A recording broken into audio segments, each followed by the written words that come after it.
Training JS number 15, method of number object to fixed, to exponential, and to precision. So we are going to learn these three things, and then also we are going to learn two things as well, uh, along with them, parseInt and parsefloat. So let's look at to fixed. Number prototype to fixed. To fixed method of number values format this number using fixed point notation. So if you put 2 here, is going to give 2 digit after the decimal. Now, if I keep put 5 here, you are going to see that there is 5 digit after the decimal point. So that is what toFixed does. And one thing to remember is that their purpose convert the number into string. So these things they convert a number into a string. If you look at here, you can see that it is they have taken a number and giving a string. Now to exponential, sometimes we need to use scientific numbers because the number may be way too long. To do that, we use the exponentials. So this is it. And to precision. To precision is um, method of number values return a string representation this number to the specified precision. So let's look at this example. If you write nothing to precision, then it is going to return you the number that you have given it. And if you write a number, then it's going to give you exactly that number. So 5.1235. If you look here, here total we have 5 numbers. Here we have given it 2, so it is returning us 2 numbers. Here 1, so it is giving us 1 number. So this is what the to precision does. Now the parse integer. The parse integer function parses a string argument and returns an integer. So it's going to take a string and give you an integer. So it has some default cases built in default cases. So default base is 10. Then if you mention the base in the second parameter, it is going to give you that kind of number. White space is ignored. If you look at here, you can see a lot of white space and it is completely ignored. Leading zeros are ignored. So it is going to take 77 and return 77. Zeros are ignored if they are leading zeros.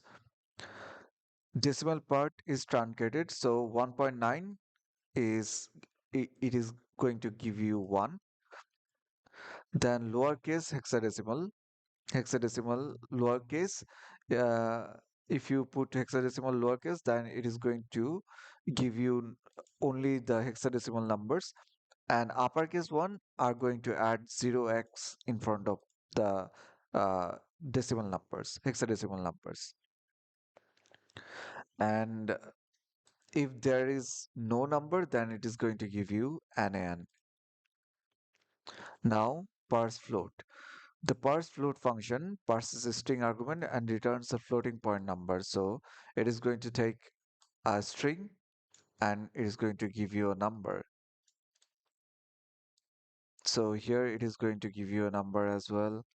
And then you have 12.34 and some text, but it is going to give you it is going to give you the number and then omit the rest of it. And if it says that there is no number, then it is going to give you an N. So this is the explanation. Now let's look at the task. Coding in function how many smaller function accepts 2 parameter. So array and n. Array is a decimal array, so this is going to be this type of array, and then we will have a number n. The first mission, let all elements in the array keep 2 decimal places. So, and the second mission, traverse array, count the number element which is smaller than and return it. So, first thing first, we are going to convert the elements to 2 decimal places. Now, let me reset this. How do I convert it to decimal places? To do that, let's first run a for loop to see the arrays, to see the elements of the array. I less than array dot length and then I plus plus. Let's look at the console.log. Console log array I. If I test it, I can see that I'm getting the elements here. Now I'm going to use toFixed. I want two numbers after the decimal point. So if I put toFixed and then put 2 here, let's see what I get.